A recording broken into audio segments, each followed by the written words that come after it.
اور میں اپنے آپ کو پاک صاف نہیں کہتا، کیونکہ نفس امارہ انسان کو برائی ہی سکھاتا رہتا ہے، مگر یہ کہ میرا پروردگار رحم فرمائے۔ بے شک میرا پروردگار بخشنے والا ہے، مہربان ہے۔ اور بادشاہ نے حکم دیا کہ اسے میرے پاس لاؤ، میں اسے اپنا مصاحب خاص بناؤں گا۔ پھر جب ان سے گفتگو کی تو کہا کہ آج سے تم ہمارے ہاں صاحب منزلت ہو اور صاحب اعتبار ہو۔ یوسف نے کہا مجھے زرعی پیداوار پر مقرر کر دیجئے، کیونکہ میں حفاظت بھی کر سکتا ہوں اور اس کام سے واقف بھی ہوں۔ اس طرح ہم نے یوسف کو ملک مصر میں جگہ دی اور وہ اس ملک میں جہاں چاہتے تھے رہتے تھے۔ ہم اپنی رحمت جس پر چاہتے ہیں کرتے ہیں اور نیکوکاروں کے اجر کو ضائع نہیں کرتے، اور جو لوگ ایمان لائے اور ڈرتے رہے ان کے لیے آخرت کا اجر بہت بہتر ہے۔ اور یوسف کے بھائی کنعان سے مصر میں غلہ خریدنے کے لیے آئے تو یوسف کے پاس گئے، تو یوسف نے ان کو پہچان لیا اور وہ ان کو نہ پہچان سکے۔ اور جب یوسف نے ان کے لیے ان کا سامان تیار کر دیا تو کہا کہ پھر آنا تو جو باپ کی طرف سے تمہارا ایک اور بھائی ہے اسے بھی میرے پاس لیتے آنا۔ کیا تم نہیں دیکھتے کہ میں ناب بھی پوری پوری دیتا ہوں اور مہمانداری بھی خوب کرتا ہوں؟ اب اگر تم اسے میرے پاس نہ لاؤ گے تو نہ تمہیں میرے ہاں سے غلہ ملے گا اور نہ تم میرے پاس ہی آ سکو گے۔ انہوں نے کہا کہ ہم اس کے بارے میں اس کے والد کو پھسلائیں گے اور ہم یہ کام کر کے رہیں گے۔ اور یوسف نے اپنے خدام سے کہا کہ ان کا سرمایہ یعنی غلے کی قیمت ان کے سامان میں رکھ دو۔ عجب نہیں کہ جب یہ اپنے اہل و عیال میں جائیں تو اسے پہچان لیں، اور عجب نہیں کہ یہ پھر یہاں آئے۔ بس جب وہ اپنے والد کے پاس واپس گئے تو کہنے لگے کہ ابا ہمارے لیے غلے کی بندش کر دی گئی ہے، تو ہمارے ساتھ ہمارے بھائی کو بھیج دیجئے تاکہ ہم پھر غلہ لائیں اور ہم اس کے نگہبان ہیں۔ یعقوب نے کہا کہ میں اس کے بارے میں تمہارا اعتبار نہیں کرتا، مگر ویسا ہی جیسا پہلے اس کے بھائی کے بارے میں کیا تھا، سو اللہ ہی بہتر نگہبان ہے اور وہ سب سے زیادہ رحم کرنے والا ہے۔ اور جب انہوں نے اپنا اسباب کھولا تو دیکھا کہ ان کا سرمایہ واپس کر دیا گیا ہے۔ کہنے لگے ابا ہمیں اور کیا چاہیے؟ دیکھیے یہ ہماری پونجی بھی ہمیں واپس کر دی گئی ہے، اور ہم اپنے اہل و عیال کے لیے پھر غلہ لائیں گے اور اپنے بھائی کی نگہبانی کریں گے، اور ایک بار شتر زیادہ لائیں گے کہ یہ غلہ جو ہم لائے ہیں تھوڑا ہے۔ یعقوب نے کہا کہ جب تک تم اللہ کا عہد نہ دو کہ اس کو میرے پاس صحیح و سالم لے آؤ گے، میں اسے ہرگز تمہارے ساتھ نہیں بھیجنے کا، مگر یہ کہ تم گھیر لیے جاؤ یعنی بے بس ہو جاؤ تو مجبوری ہے۔ پس جب انہوں نے والد کو اپنا قول دیا تو یعقوب نے کہا کہ جو قول و قرار ہم کر رہے ہیں اس کا اللہ ضامن ہے، اور فرمایا کہ اے میرے بیٹو ایک ہی دروازے سے داخل نہ ہونا بلکہ جدا جدا دروازوں سے داخل ہونا، اور میں اللہ کی تقدیر کو تو تم سے روک نہیں سکتا۔ بے شک حکم اللہ ہی کا ہے، میں اسی پر بھروسہ رکھتا ہوں، اور اہل توکل کو اسی پر بھروسہ رکھنا چاہیے۔ اور جب وہ ان مقامات سے داخل ہوئے جہاں جہاں سے داخل ہونے کے لیے ان کے والد نے ان سے کہا تھا، تو وہ تدبیر اللہ کے حکم کو ذرا بھی ٹال نہیں سکتی تھی۔ ہاں وہ یعقوب کے دل کی خواہش تھی جو انہوں نے پوری کی تھی، اور بے شک وہ صاحب علم تھے، کیونکہ ہم نے ان کو علم سکھایا تھا، لیکن اکثر لوگ نہیں جانتے۔ اور جب وہ لوگ یوسف کے پاس پہنچے تو یوسف نے اپنے حقیقی بھائی کو اپنے پاس جگہ دی اور کہا کہ میں تمہارا بھائی ہوں، تو جو سلوک یہ ہمارے ساتھ کرتے رہے ہیں اس پر افسوس نہ کرنا۔ پھر جب ان کا اسباب تیار کر دیا تو اپنے بھائی کے تھیلے میں آپ خورا رکھ دیا۔ پھر جب وہ آبادی سے باہر نکل گئے تو ایک پکارنے والے نے آواز دی کہ قافلے والو تم تو چور ہو۔ وہ ان کی طرف متوجہ ہو کر کہنے لگے کہ تمہاری کیا چیز کھوئی گئی ہے؟ وہ بولے کہ بادشاہ کا کٹورا کھویا گیا ہے، اور جو شخص اس کو لے کے آئے اس کے لیے ایک بار شتر انعام، اور میں اس کا ضامن ہوں۔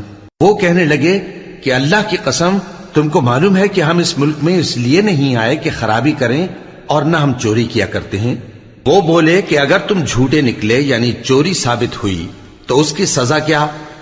انہوں نے کہا کہ اس کی سزا یہ کہ جس کے تھیلے میں وہ دستیاب ہو وہی اس کا بدل قرار دیا جائے، ہم ظالموں کو یہی سزا دیا کرتی ہیں۔ پھر یوسف نے اپنے بھائی کے تھیلے سے پہلے ان کے تھیلوں کو دیکھنا شروع کیا، پھر اپنے بھائی کے تھیلے میں سے اس کو نکال لیا۔ اس طرح ہم نے یوسف کے لیے تدبیر کی، ورنہ بادشاہ کے قانون کے مطابق وہ اپنے بھائی کو لے نہیں سکتے تھے مگر یہ کہ اللہ چاہے ہم جس کے چاہتے ہیں درجے بلند کرتے ہیں، اور ہر علم والے سے بڑھ کر ایک بڑا علم والا ہے۔ برادران یوسف نے کہا کہ اگر اس نے چوری کی ہو تو کچھ عجب نہیں کہ اس کے ایک بھائی نے بھی پہلے چوری کی تھی، مگر یوسف نے اس بات کو اپنے دل میں مخفی رکھا اور ان پر ظاہر نہ ہونے دیا، یعنی زیر لب کہا کہ تم بڑے برے ہو اور جو تم بیان کرتے ہو اللہ اسے خوب جانتا ہے۔ وہ کہنے لگے کہ اے عزیز، اس کے والد بہت بوڑھے ہیں اور اس سے بہت محبت رکھتے ہیں، تو اس کو چھوڑ دیجئے اور اس کی جگہ ہم میں سے کسی کو رکھ لیجئے، ہم دیکھتے ہیں کہ آپ احسان کرنے والے ہیں۔ یوسف نے کہا کہ اللہ پناہ میں رکھے کہ جس شخص کے پاس ہم نے اپنی چیز پائی ہے اس کے سوا کسی اور کو پکڑ لیں، ایسا کریں تو ہم بڑے بے انصاف ہیں۔ آخر جب وہ اس سے نا امید ہو گئے تو الگ ہو کر صلاح کرنے لگے۔ سب سے بڑے نے کہا، کیا تم نہیں جانتے کہ تمہارے والد نے تم سے اللہ کا عہد لیا ہے اور اس سے پہلے بھی تم یوسف کے بارے میں قصور کر چکے ہو؟ تو جب تک والد صاحب مجھے اجازت نہ دیں میں تو اس جگہ سے ہلنے کا نہیں، یا اللہ میرے لیے کوئی فیصلہ کرے، اور وہ سب سے بہتر فیصلہ کرنے والا ہے۔ تم سب والد صاحب کے پاس واپس جاؤ اور کہو کہ ابا، آپ کے صاحبزادے نے وہاں جا کر چوری کی، اور ہم نے تو اپنی دانست کے مطابق آپ سے اس کے لے آنے کا عہد کیا تھا، مگر ہم غیب کی باتوں کے جاننے اور یاد رکھنے والے تو نہیں تھے، اور جس بستی میں ہم ٹھہرے تھے وہاں سے، یعنی اہل مصر سے، اور جس قافلے میں آئے ہیں اس سے دریافت کر لیجئے، اور ہم اس بیان میں بالکل سچے ہیں۔ جب انہوں نے یہ بات یعقوب سے آ کر کہی تو انہوں نے کہا کہ حقیقت یوں نہیں ہے، بلکہ یہ بات تم نے اپنے دل سے بنا لی ہے، تو صبر ہی بہتر ہے۔ عجب نہیں کہ اللہ ان سب کو میرے پاس لے آئے، بے شک وہ علم والا ہے، حکمت والا ہے۔ اور ان کے پاس سے چلے گئے اور کہنے لگے کہ ہائے افسوس یوسف پر، ہائے افسوس، اور رنج و الم میں ان کی آنکھیں سفید ہو گئیں اور ان کا دل غم سے بھر رہا تھا۔ بیٹے کہنے لگے کہ واللہ آپ تو یوسف کو اسی طرح یاد ہی کرتے رہیں گے یہاں تک کہ آپ گھل جائیں گے یا جان ہی دے دیں گے۔ انہوں نے کہا کہ میں تو اپنے غم و اندوہ کا اظہار اللہ سے کرتا ہوں، اور اللہ کی طرف سے وہ باتیں جانتا ہوں جو تم نہیں جانتے۔ اے بیٹو، یوں کرو کہ ایک دفعہ پھر جاؤ اور یوسف اور اس کے بھائی کو تلاش کرو، اور اللہ کی رحمت سے نا امید نہ ہونا کہ اللہ کی رحمت سے تو کافر لوگ ہی نا امید ہوا کرتے ہیں۔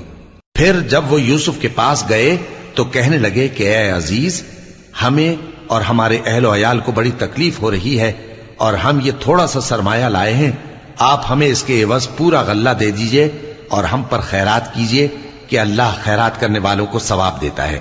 یوسف نے کہا، تمہیں معلوم ہے کہ جب تم نادانی میں پھنسے ہوئے تھے تو تم نے یوسف اور اس کے بھائی کے ساتھ کیا کیا تھا؟ وہ بولے، کیا واقعی تم ہی یوسف ہو؟ انہوں نے کہا، ہاں میں یوسف ہوں، اور بن یامین کی طرف اشارہ کر کے کہنے لگے، یہ میرا بھائی ہے، اللہ نے ہم پر بڑا احسان کیا ہے۔ جو شخص اللہ سے ڈرتا اور صبر کرتا ہے تو اللہ نیکوکاروں کا اجر ضائع نہیں کرتا۔ وہ بولے، اللہ کی قسم، اللہ نے تم کو ہم پر فضیلت بخشی ہے اور بے شک ہم خطاکار تھے۔ یوسف نے کہا کہ آج کے دن تم پر کوئی ملامت نہیں، اللہ تم کو معاف کرے، اور وہ سب سے بڑھ کر رحم کرنے والا ہے۔ یہ میرا کرتا لے جاؤ، پھر اسے والد صاحب کے منہ پر ڈال دینا تو وہ بینا ہو جائیں گے، اور اپنے تمام اہل و عیال کو میرے پاس لے آؤ۔ اور جب قافلہ مصر سے روانہ ہوا تو ان کے والد کہنے لگے کہ اگر مجھ کو یہ نہ کہو کہ بوڑھا بہک گیا ہے تو مجھے تو یوسف کی بو آ رہی ہے۔ وہ بولے کہ واللہ آپ اسی قدیم غلطی میں مبتلا ہیں۔ مگر جب خوشخبری دینے والا آپ پہنچا تو اس نے کرتا ان کے منہ پر ڈال دیا، سو وہ بینا ہو گئے، اور بیٹوں سے کہنے لگے، کیا میں نے تم سے نہیں کہا تھا کہ میں اللہ کی طرف سے وہ باتیں جانتا ہوں جو تم نہیں جانتے؟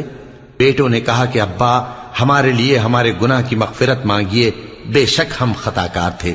فرمایا، میں اپنے پروردگار سے تمہارے لیے بخشش مانگوں گا، بے شک وہ بخشنے والا ہے، مہربان ہے۔ پھر جب یہ سب لوگ یوسف کے پاس پہنچے تو انہوں نے اپنے والدین کو اپنے پاس جگہ دی اور کہا، مصر میں داخل ہو جائیے، اللہ نے چاہا تو امن و امان سے رہیے گا۔ اور اپنے والدین کو تخت پر بٹھایا اور سب ان کے آگے سجدے میں گر پڑے۔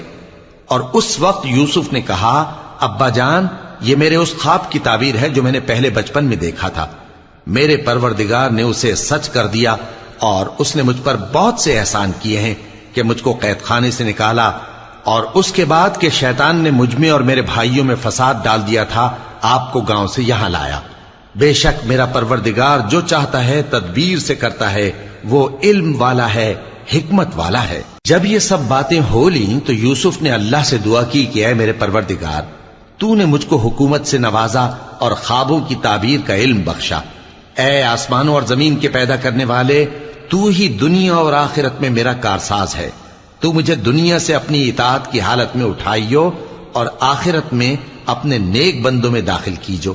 اے پیغمبر، یہ اخبار غیب میں سے ہیں جو ہم تمہاری طرف بھیجتے ہیں۔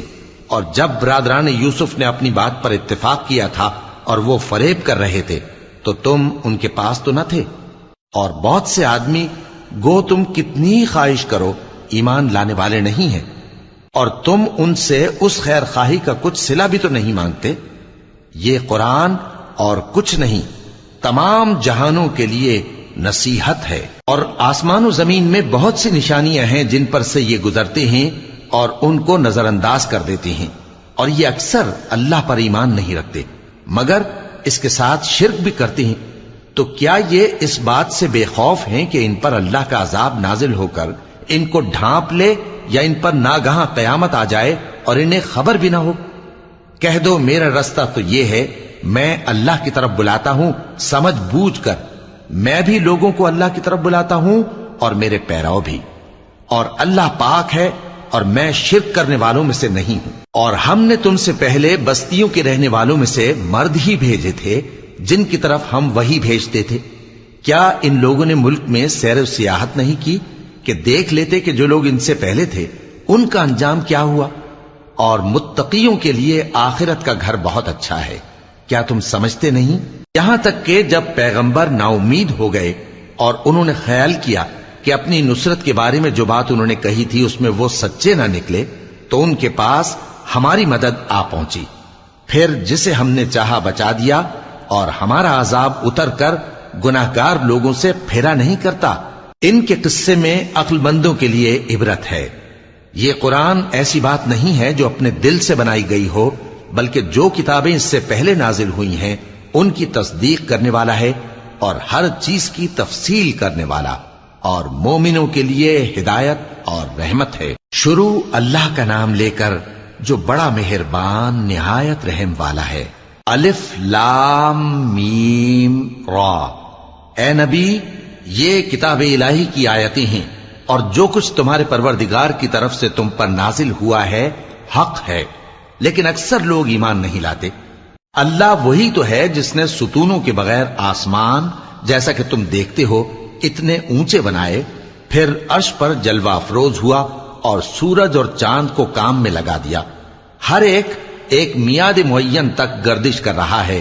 وہی دنیا کے کاموں کا انتظام کرتا ہے، اس طرح وہ اپنی آیتیں کھول کھول کر بیان کرتا ہے کہ تم اپنے پروردگار کے روبرو جانے کا یقین کرو۔ اور وہی ہے جس نے زمین کو پھیلایا اور اس میں پہاڑ اور دریا پیدا کیے اور ہر طرح کے میووں کی دو دو قسمیں بنائیں۔ وہی رات کو دن کا لباس پہناتا ہے، غور کرنے والوں کے لیے اس میں بہت سی نشانیاں ہیں۔ اور زمین میں کئی طرح کے قطعات ہیں ایک دوسرے سے ملے ہوئے، اور انگور کے باغ اور کھیتی اور کھجور کے درخت، بعض کی بہت سی شاخیں ہیں اور بعض کی اتنی نہیں ہوتی، باوجود کہ پانی سب کو ایک ہی ملتا ہے۔ اور ہم بعض میووں کو بعض پر لذت میں فضیلت دیتی ہیں، اور اس میں سمجھنے والوں کے لیے بہت سی نشانیاں ہیں۔ اگر تم عجیب بات سننی چاہو تو کافروں کا یہ کہنا عجیب ہے کہ جب ہم مر کر مٹی ہو جائیں گے تو کیا اثر نو پیدا ہوں گے؟ یہی لوگ ہیں جو اپنے پروردگار سے منکر ہوئے ہیں، اور یہی ہیں جن کی گردنوں میں طوق ہوں گے، اور یہی اہل دوزخ ہیں کہ ہمیشہ اس میں جلتے رہیں گے۔ اور یہ لوگ بھلائی سے پہلے تم سے برائی جلدی سے مانگتے ہیں، یعنی طالب عذاب ہیں، حالانکہ ان سے پہلے عذاب واقع ہو چکے ہیں۔ اور تمہارا پروردگار لوگوں کو باوجود ان کی بے انصافیوں کے معاف کرنے والا ہے، اور بے شک تمہارا پروردگار سخت عذاب دینے والا ہے۔ اور کافر لوگ کہتے ہیں کہ اس پیغمبر پر اس کے پروردگار کی طرف سے کوئی نشانی کیوں نازل نہیں ہوئی؟ اے نبی، تم تو صرف خبردار کرنے والے ہو، اور ہر ایک قوم کے لیے رہنما ہوا کرتا ہے۔ اللہ ہی اس بچے سے واقف ہے جو عورت کے پیٹ میں ہوتا ہے، اور وہی پیٹ کے سکڑنے اور بڑھنے سے بھی واقف ہے، اور ہر چیز کا اس کے ہاں ایک اندازہ مقرر ہے۔ وہ چھپی اور ظاہر چیزوں کا جاننے والا ہے، سب سے بزرگ ہے، عالی رتبہ ہے۔ کوئی تم میں سے چپکے سے بات کہے یا پکار کر، یا رات کو کہیں چھپ جائے یا دن کی روشنی میں کھلم کھلا چلے پھرے، اللہ کے نزدیک برابر ہے۔ اس کے آگے اور پیچھے اللہ کے چوکیدار ہیں جو اللہ کے حکم سے اس کی نگرانی کرتے ہیں۔ اللہ اس نعمت کو جو کسی قوم کو حاصل ہے نہیں بدلتا جب تک کہ وہ اپنی حالت کو نہ بدلے، اور جب اللہ کسی قوم کے ساتھ برائی کا ارادہ کرتا ہے تو وہ پھر نہیں سکتی، اور اللہ کے سوا ان کا کوئی مددگار نہیں ہوتا۔ وہی تو ہے جو تم کو ڈرانے اور امید دلانے کے لیے بجلی دکھاتا اور بھاری بھاری بادل پیدا کرتا ہے، اور رعد اور فرشتے سب اس کے خوف سے اس کی تسبیح و تحمید کرتے رہتے ہیں۔ اور وہی بجلیاں بھیجتا ہے، پھر جس پر چاہتا ہے گرا بھی دیتا ہے، جبکہ وہ اللہ کے بارے میں جھگڑتے ہیں، اور وہ بڑی قوت والا ہے۔ کام کا پکارنا تو اسی کا ہے، اور جن کو یہ لوگ اس کے سوا پکارتے ہیں وہ ان کی پکار کو کسی طرح قبول نہیں کرتے، مگر اس شخص کی طرح جو اپنے دونوں ہاتھ پانی کی طرف پھیلا دے تاکہ دور ہی سے اس کے منہ تک آ پہنچے، حالانکہ وہ اس تک کبھی بھی نہیں آ سکتا۔ اور اسی طرح کافروں کی پکار بیکار ہے۔ اور جتنی مخلوقات آسمانوں اور زمین میں ہے، خوشی سے یا ناخوشی سے اللہ کے آگے سجدہ کرتی ہے، اور ان کے سائے بھی صبح و شام سجدے کرتے ہیں۔ ان سے پوچھو کہ آسمانوں اور زمین کا پروردگار کون ہے؟ تم ہی کہہ دو کہ اللہ۔ ان سے کہو کہ کیا تم نے اللہ کو چھوڑ کر ایسے لوگوں کو کارساز بنایا ہے جو خود اپنے نفع و نقصان کا بھی اختیار نہیں رکھتے؟ کہو کیا اندھا اور آنکھوں والا برابر ہیں، یا اندھیرا اور اجالا برابر ہو سکتا ہے؟ بھلا ان لوگوں نے جن کو اللہ کا شریک مقرر کیا ہے، کیا انہوں نے اللہ کسی مخلوقات پیدا کی ہے جس کے سبب ان کے لیے مخلوقات مشتبہ ہو گئی ہے؟ کہہ دو کہ اللہ ہی ہر چیز کا پیدا کرنے والا ہے، اور وہ یکتا ہے، بڑا زبردست ہے۔ اسی نے آسمان سے مے برسایا، پھر اس سے اپنے اپنے اندازے کے مطابق نالے بہ نکلے، پھر پانی پر پھولا ہوا جھاگ آ گیا۔ اور جس چیز کو زیور یا کوئی اور سامان بنانے کے لیے آگ میں تپاتے ہیں اس میں بھی ایسا ہی جھاگ ہوتا ہے۔ اس طرح اللہ حق و باطل کی مثال بیان فرماتا ہے۔ سو جھاگ تو سوکھ کر زائل ہو جاتا ہے، اور پانی جو لوگوں کو فائدہ پہنچاتا ہے وہ زمین میں ٹھہرا رہتا ہے۔ اس طرح اللہ صحیح اور غلط کی مثالیں بیان فرماتا ہے تاکہ تم سمجھو۔ جن لوگوں نے اللہ کے حکم کو قبول کیا ان کی حالت بہت بہتر ہوگی، اور جنہوں نے اس کو قبول نہ کیا، اگر روئے زمین کے سب خزانے ان کے اختیار میں ہوں تو وہ سب کے سب اور ان کے ساتھ اتنے ہی اور نجات کے بدلے میں صرف کر ڈالیں، مگر نجات کہاں؟ ایسے لوگوں کا حساب بھی برا ہوگا، اور ان کا ٹھکانہ بھی دوزخ ہے، اور وہ بری جگہ ہے۔ بھلا جو شخص یہ جانتا ہے کہ جو کچھ تمہارے پروردگار کی طرف سے تم پر نازل ہوا ہے حق ہے، وہ اس شخص کی طرح ہے جو اندھا ہے؟ اور سمجھتے تو وہی ہیں جو عقل مند ہیں، جو اللہ کے عہد کو پورا کرتے ہیں اور قول و قرار کو نہیں توڑتے، اور جن رشتوں کے جوڑے رکھنے کا اللہ نے حکم دیا ان کو جوڑے رکھتے، اور اپنے پروردگار سے ڈرتے رہتے اور برے حساب سے خوف رکھتے ہیں۔ اور جو اپنے پروردگار کی خوشنودی حاصل کرنے کے لیے مصائب پر صبر کرتے ہیں اور نماز پڑھتے ہیں، اور جو مال ہم نے ان کو دیا ہے اس میں سے پوشیدہ اور ظاہر خرچ کرتے ہیں، اور نیکی سے برائی کو دور کرتے ہیں، یہی لوگ ہیں جن کے لیے عاقبت کا گھر ہے، یعنی ہمیشہ رہنے کے باغات جن میں وہ داخل ہوں گے، اور ان کے باپ دادوں اور بیویوں اور اولاد میں سے جو نیکوکار ہوں گے وہ بھی بہشت میں جائیں گے، اور فرشتے بہشت کے ہر ایک دروازے سے ان کے پاس آئیں گے اور کہیں گے تم پر سلام ہو، یہ تمہاری ثابت قدمی کا بدلہ ہے، اور عاقبت کا گھر خوب گھر ہے۔ اور جو لوگ اللہ سے پختہ عہد کر کے اس کو توڑ ڈالتے اور جن رشتوں کے جوڑے رکھنے کا اللہ نے حکم دیا ہے ان کو قطع کر دیتے اور ملک میں فساد کرتے ہیں، ایسوں پر لعنت ہے اور ان کے لیے برا انجام ہے۔ اللہ جس کا چاہتا ہے رزق فراخ کر دیتا ہے اور جس کا چاہتا ہے تنگ کر دیتا ہے۔ اور کافر لوگ دنیا کی زندگی پر خوش ہو رہے ہیں، اور دنیا کی زندگی آخرت کے مقابلے میں بہت تھوڑا سامان ہے۔ اور کافر کہتے ہیں کہ اس پیغمبر پر اس کے پروردگار کی طرف سے کوئی نشانی کیوں نازل نہیں ہوئی؟ کہہ دو کہ اللہ جسے چاہتا ہے گمراہ کرتا ہے، اور جو اس کی طرف رجوع ہوتا ہے اس کو اپنی طرف کا رستہ دکھاتا ہے، یعنی ان کو جو ایمان لاتے اور جن کے دل اللہ کی یاد سے آرام پاتے ہیں ان کو۔ اور سن رکھو کہ اللہ کی یاد سے ہی دل آرام پاتے ہیں۔ جو لوگ ایمان لائے اور عمل نیک کیے ان کے لیے خوشحالی اور عمدہ ٹھکانہ ہے۔ جس طرح ہم پہلے پیغمبر بھیجتے رہے ہیں اسی طرح اے نبی ہم نے تم کو اس امت میں جس سے پہلے بہت سی امتیں گزر چکی ہیں بھیجا ہے، تاکہ تم ان کو وہ کتاب جو ہم نے تمہاری طرف بھیجی ہے پڑھ کر سنا دو۔ اور یہ لوگ رحمان کو نہیں مانتے۔ کہہ دو وہی تو میرا پروردگار ہے، اس کے سوا کوئی معبود نہیں، میں اسی پر بھروسہ رکھتا ہوں اور اسی کی طرف رجوع کرتا ہوں۔ اور اگر کوئی قرآن ایسا ہوتا کہ اس کی تاثیر سے پہاڑ چل پڑتے یا زمین پھٹ جاتی یا مردوں سے کلام کر سکتے تو کیا یہ لوگ ایمان لے آتے؟ بات یہ ہے کہ سب باتیں اللہ کے اختیار میں ہیں، تو کیا مومنوں کو اس سے اطمینان نہیں ہوا کہ اگر اللہ چاہتا تو سب لوگوں کو ہدایت کے رستے پر چلا دیتا؟ اور کافروں پر ہمیشہ ان کے اعمال کے بدلے آفت آتی رہے گی یا ان کے مکانات کے قریب نازل ہوتی رہے گی یہاں تک کہ اللہ کا وعدہ آ پہنچے۔ بے شک اللہ وعدہ خلاف نہیں کرتا۔ اور تم سے پہلے بھی رسولوں کے ساتھ تمسخر ہوتے رہے ہیں، تو میں نے کافروں کو مہلت دی، پھر میں نے ان کو پکڑ لیا، سو دیکھ لو کہ میرا عذاب کیسا رہا۔ تو کیا وہ جو ہر شخص کے اعمال کا نگراں و نگہبان ہے وہ بتوں کی طرح بے علم و بے خبر ہو سکتا ہے؟ اور ان لوگوں نے اللہ کے شریک مقرر کر رکھے ہیں۔ ان سے کہو کہ ذرا ان کے نام تو لو۔ کیا تم اسے ایسی چیزیں بتاتے ہو جو روئے زمین پر ہیں اور اسے معلوم نہیں، یا تم لوگ محض سطحی بات کی تقلید کرتے ہو؟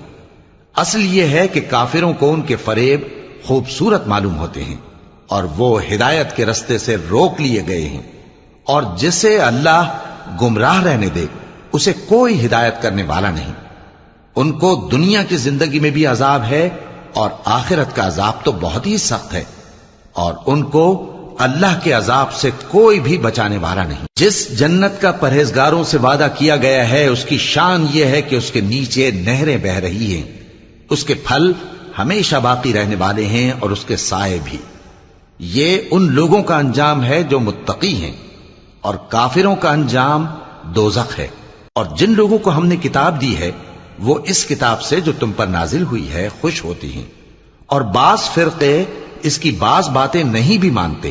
کہہ دو کہ مجھ کو یہی حکم ہوا ہے کہ اللہ ہی کی عبادت کروں اور اس کے ساتھ کسی کو شریک نہ بناؤں، میں اسی کی طرف بلاتا ہوں اور اسی کی طرف مجھے لوٹنا ہے۔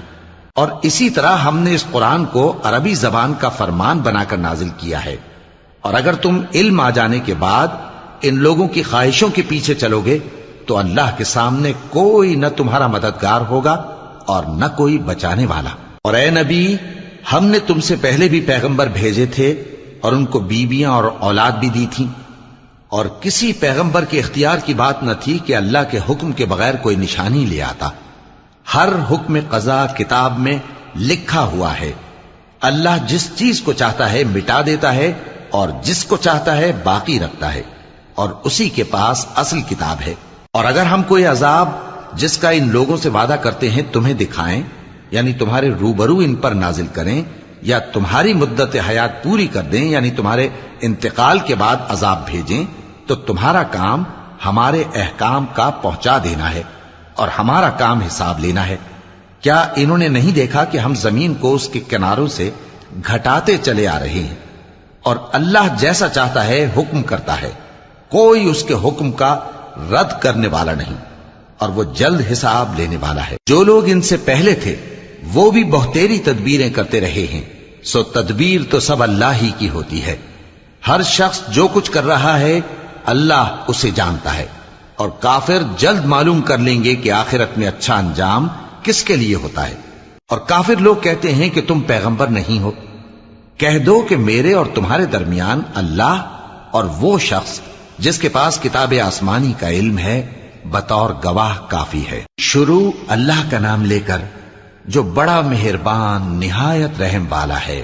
الف لام را، یہ ایک پر نور کتاب ہے، اس کو ہم نے تم پر اس لیے نازل کیا ہے کہ تم لوگوں کو اندھیروں سے نکال کر روشنی کی طرف لے جاؤ، یعنی ان کے پروردگار کے حکم سے عزت والے خوبیوں والے مالک کے راستے کی طرف، یعنی اس اللہ کے راستے کی طرف کہ جو کچھ آسمانوں اور زمین میں ہے سب اسی کا ہے، اور ان کافروں کے لیے عذاب شدید کی وجہ سے تباہی اور بربادی مقدر ہے، جو آخرت کے مقابلے میں دنیاوی زندگی کو پسند کرتے اور لوگوں کو اللہ کے راستے سے روکتے اور اس میں کجی چاہتے ہیں۔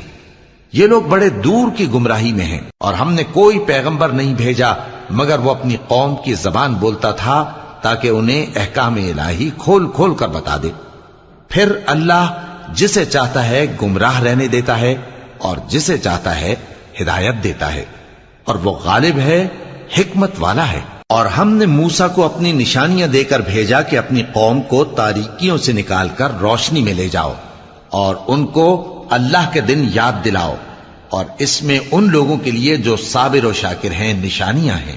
اور جب موسیٰ نے اپنی قوم سے کہا کہ اللہ نے جو تم پر مہربانیاں کی ہیں ان کو یاد کرو، جبکہ اس نے تم کو فرعون کی قوم سے رہائی بخشی، وہ لوگ تمہیں برے برے عذاب دیتے تھے اور تمہارے بیٹوں کو مار ڈالتے تھے اور تمہاری لڑکیوں کو زندہ رہنے دیتے تھے، اور اس میں تمہارے پروردگار کی طرف سے بڑی آزمائش تھی۔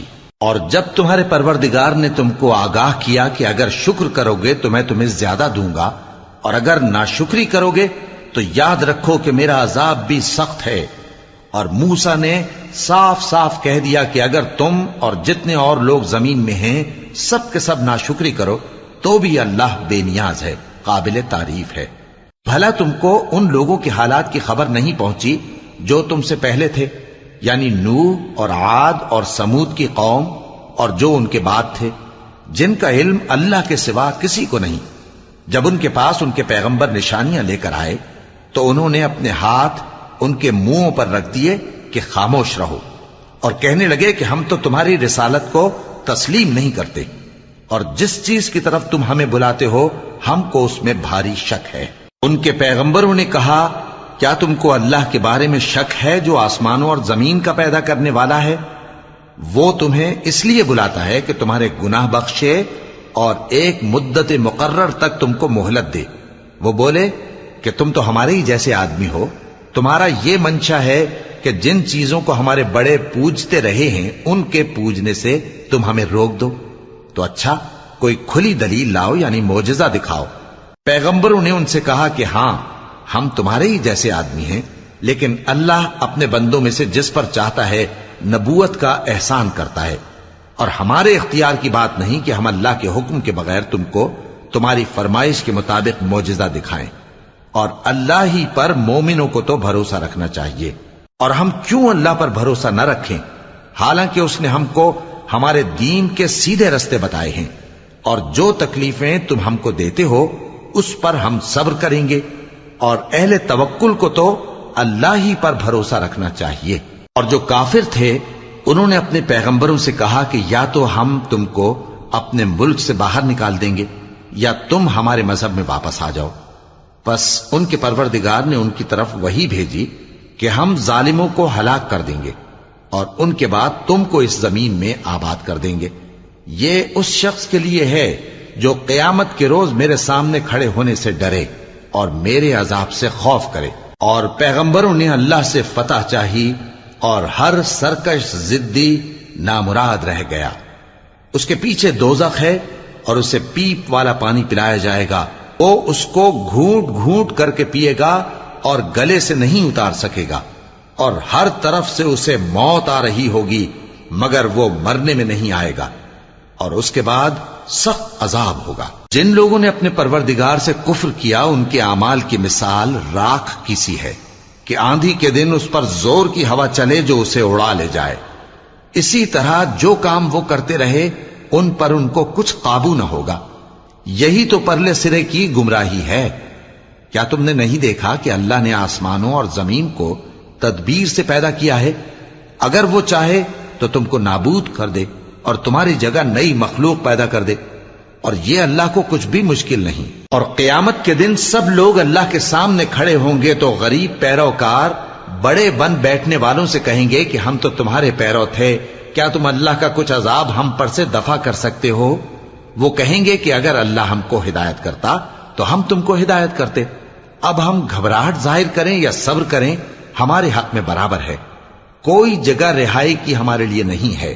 اور جب حساب کتاب کا کام فیصل ہو چکے گا تو شیطان کہے گا جو وعدہ اللہ نے تم سے کیا تھا وہ تو سچا تھا، اور جو وعدہ میں نے تم سے کیا تھا وہ جھوٹا تھا، اور میرا تم پر کسی طرح کا زور نہیں تھا۔ ہاں، میں نے تم کو گمراہی اور باطل کی طرف بلایا تو تم نے جلدی سے اور بے دلیل میرا کہنا مان لیا۔ تو آج مجھے ملامت نہ کرو، اپنے آپ ہی کو ملامت کرو۔ نہ میں تمہاری فریاد رسی کر سکتا ہوں اور نہ تم میری فریاد رسی کر سکتے ہو۔ میں اس بات سے انکار کرتا ہوں کہ تم پہلے مجھے شریک بناتے تھے۔ بے شک جو ظالم ہیں ان کے لیے درد دینے والا عذاب ہے۔ اور جو ایمان لائے اور عمل نیک کرتے رہے وہ بہشتوں میں داخل کیے جائیں گے جن کے نیچے نہریں بہ رہی ہیں۔ اپنے پروردگار کے حکم سے وہ ہمیشہ ان میں رہیں گے، وہاں وہ ہر ملاقات پر ایک دوسرے کو سلام کہیں گے۔ کیا تم نے نہیں دیکھا کہ اللہ نے کلمہ طیبہ کی کیسی مثال بیان فرمائی ہے؟ وہ ایسی ہے جیسے پاکیزہ درخت جس کی جڑ مضبوط ہو اور شاخیں آسمان میں پھیلی ہوں۔ وہ اپنے پروردگار کے حکم سے ہر موقع پر پھل لاتا ہو، اور اللہ لوگوں کے لیے مثالیں بیان فرماتا ہے تاکہ وہ نصیحت حاصل کریں۔ اور ناپاک بات یعنی غلط عقیدے کی مثال ناپاک درخت کی سی ہے کہ وہ زمین کے اوپر ہی سے اکھیڑ کر پھینک دیا جائے، اس کو ذرا بھی قرار و ثبات نہیں۔ اللہ مومنوں کے دلوں کو صحیح اور پکی بات سے دنیا کی زندگی میں بھی مضبوط رکھتا ہے اور آخرت میں بھی رکھے گا، اور اللہ بے انصافوں کو گمراہ کر دیتا ہے، اور اللہ جو چاہتا ہے کرتا ہے۔ کیا تم نے ان لوگوں کو نہیں دیکھا جنہوں نے اللہ کے احسان کو ناشکری سے بدل دیا اور اپنی قوم کو تباہی کے گھر میں لا اتارا، یعنی دوزخ میں، کہ سب ناشکرے اس میں داخل ہوں گے اور وہ برا ٹھکانہ ہے۔ اور ان لوگوں نے اللہ کے شریک مقرر کیے کہ لوگوں کو اس کے رستے سے گمراہ کریں۔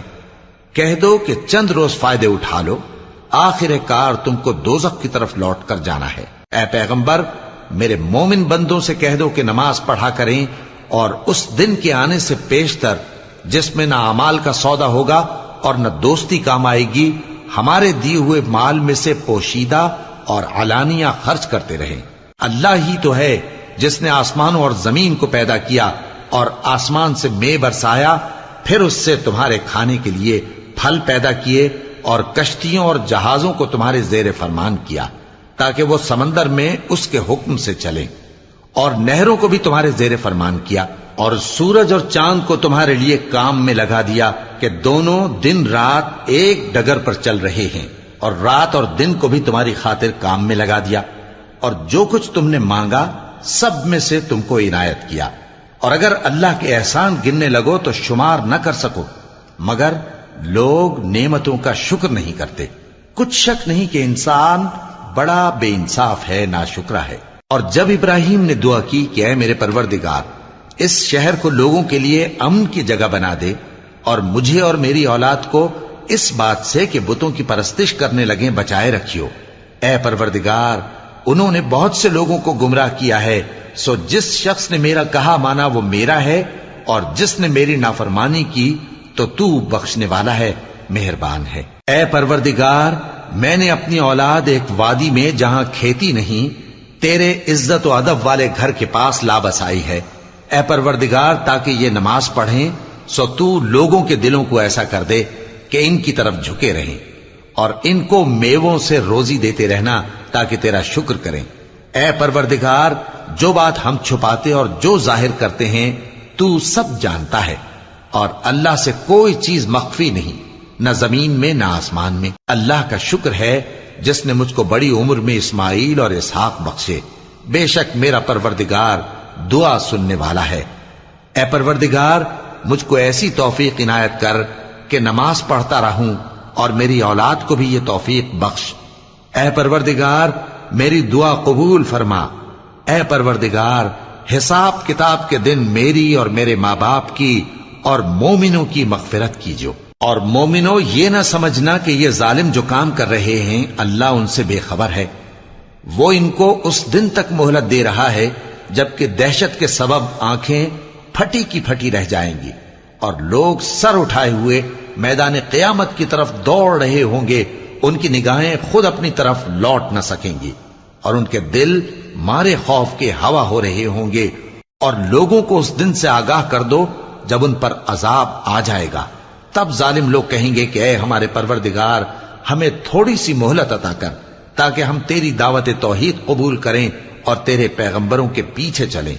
تو جواب ملے گا، کیا تم پہلے قسمیں نہیں کھایا کرتے تھے کہ تم کو اس حال سے جس میں تم ہو زوال نہیں ہوگا؟ اور جو لوگ اپنے آپ پر ظلم کرتے تھے تم ان کے مکانوں میں رہتے تھے، اور تم پر ظاہر ہو چکا تھا کہ ہم نے ان لوگوں کے ساتھ کس طرح کا معاملہ کیا تھا، اور تمہارے سمجھانے کے لیے مثالیں بیان کر دی تھیں۔ اور انہوں نے بڑی بڑی تدبیریں کی، اور ان کی سب تدبیریں اللہ کے ہاں لکھی ہوئی ہیں۔ گو وہ تدبیریں ایسی غضب کی تھیں کہ ان سے پہاڑ بھی ٹل جائیں۔ تو ایسا خیال نہ کرنا کہ اللہ نے جو اپنے پیغمبروں سے وعدہ کیا ہے وہ اس کے خلاف کرے گا۔ بے شک اللہ زبردست ہے، بدلہ لینے والا ہے۔ جس دن یہ زمین دوسری ہی زمین بنا دی جائے گی اور آسمان بھی بدل دیے جائیں گے اور سب لوگ اللہ کے سامنے نکل کھڑے ہوں گے، جو یکتا ہے بڑا زبردست ہے۔ اور اس دن تم گناہگاروں کو دیکھو گے کہ زنجیروں میں جکڑے ہوئے ہیں، ان کے کرتے تارکول کے ہوں گے اور ان کے چہروں کو آگ لپٹ رہی ہوگی، یہ اس لیے کہ اللہ ہر شخص کو اس کے اعمال کا بدلہ دے۔ بے شک اللہ جلد حساب لینے والا ہے۔ یہ قرآن لوگوں کے نام اللہ کا پیغام ہے تاکہ ان کو اس سے ڈرایا جائے اور تاکہ وہ جان لیں کہ وہی اکیلا معبود ہے، اور تاکہ اہل عقل نصیحت حاصل کریں۔